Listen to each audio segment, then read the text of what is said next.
네, 안녕하세요. 승승장구 2프로입니다. 오늘 영상에서는 블록체인 기반 금융혁신의 대표기업 우리 리플에 대해서 좀 말씀을 드리고자 합니다.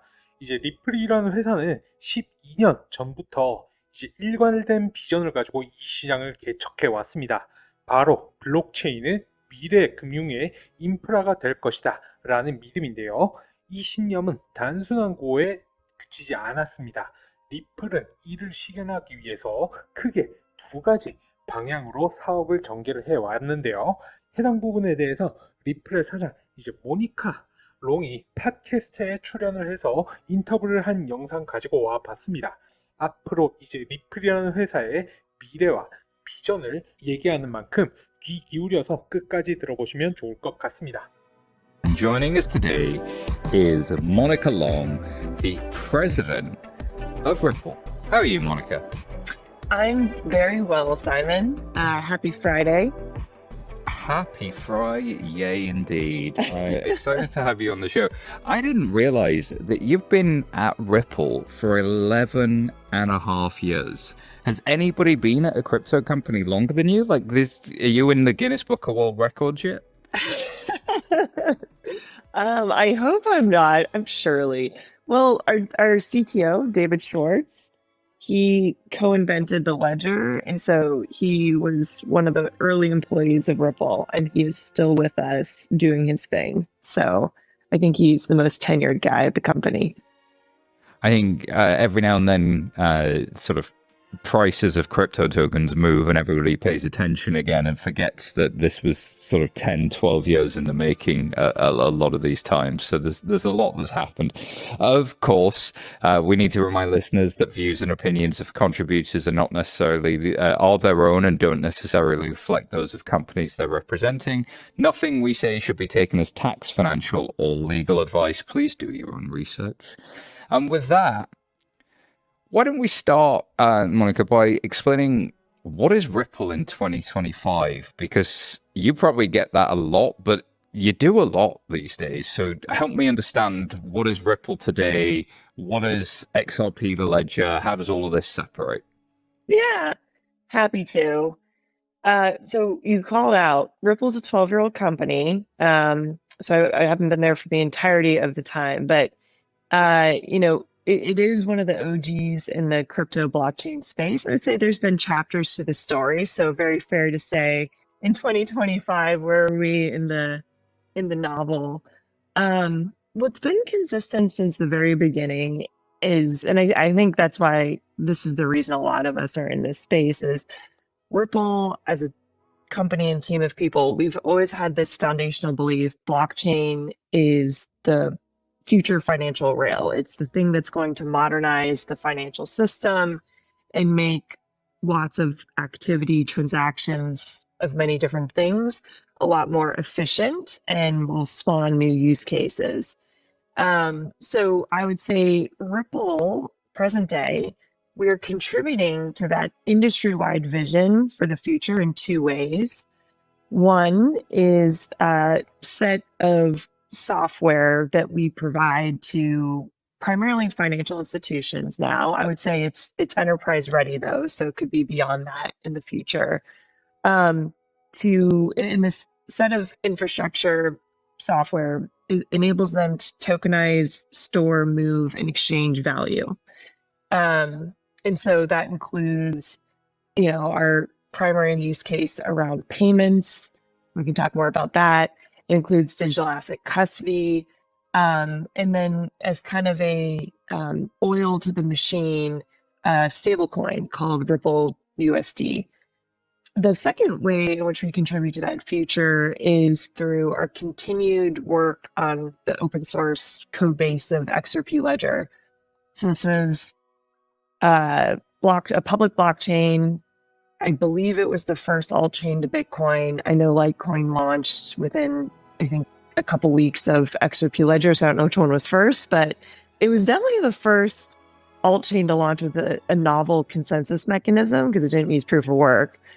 And so we continue to contribute code to that blockchain, and then we also, support other developers building on it. So that's through, grants programs and developer toolkits and that kind of thing. Yeah, it's kind of the split between XRP, the ledger, and Ripple, the company.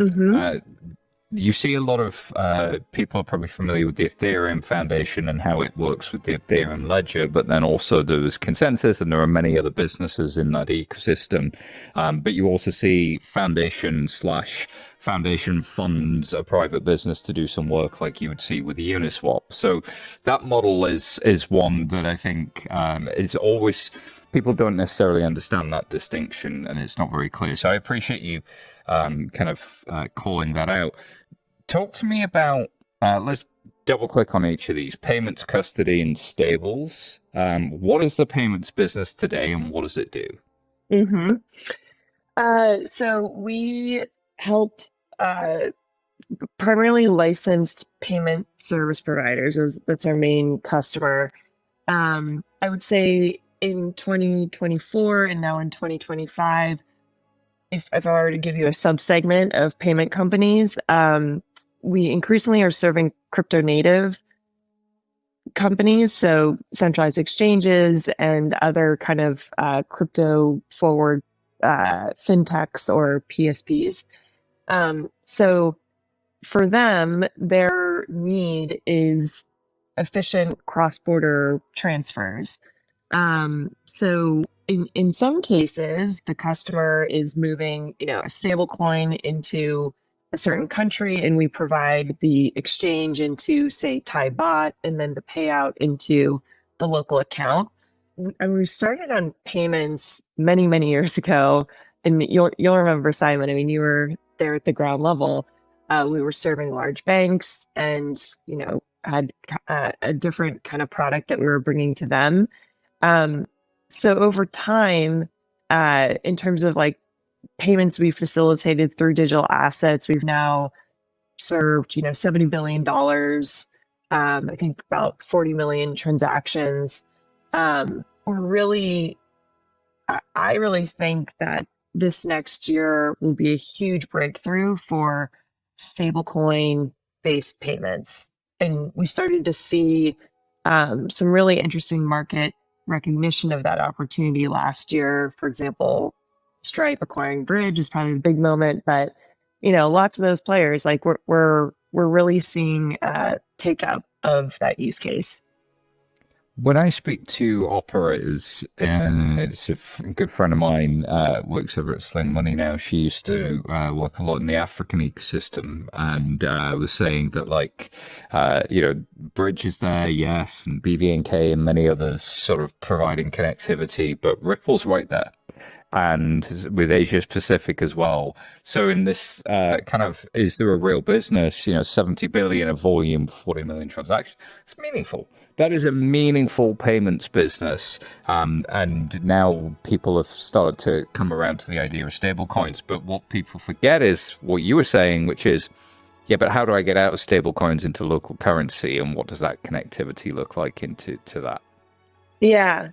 I would say too, Simon, that's been the use case, the utility of a blockchain as a global payment rail out of the box, fast, friction-free, very low cost. If you're using something like XRP Ledger, it's near free in terms of transaction fees. That is obvious. What has been hard and what's taken many years is sewing together the blockchain with the existing domestic payment rails. And part of that is technical, but an even bigger part of that is regulatory. And so that has really been the hard, heavy lifting we've done, brick by brick over the years. There was a turning point at which, we wanted to be a pure software provider for a long time. And there was a turning point at which we realized, to really serve the customers well, we would have to get licensed. We had to enter the flow of funds. So that's been, I think, another kind of key asset that maybe not so well known or appreciated about what we're doing. 네, 여러분 앞선 영상 잘 보셨을까요? 영상이 이제 의역과 오역이 있으면 절대 안 되어서 영상을 제작하는데 정말 오랜 시간 걸렸습니다. 고생했다고 이제 구독과 좋아요, 알람 설정 한 번씩 눌러주시고요. 다른 건 몰라도 좋아요는 꼭 한 번씩 부탁을 드릴게요. 여러분들의 좋아요가 제가 영상을 만드는데 큰 도움이 됩니다. 그리고 해당 인터뷰 영상이 좀 길어서 제가 오늘은 이제 일부 영상만 가지고 와 봤는데요. 이후 영상 같은 경우에는 앞으로 차차 올릴 예정으로 이어지는 내용 또한 오늘처럼 굉장히 중요하니까 구독하셔서 꼭 챙겨보시길 바라겠습니다. 저는 그럼 다음 영상으로 찾아뵙겠습니다. 긴 시간 시청 감사합니다.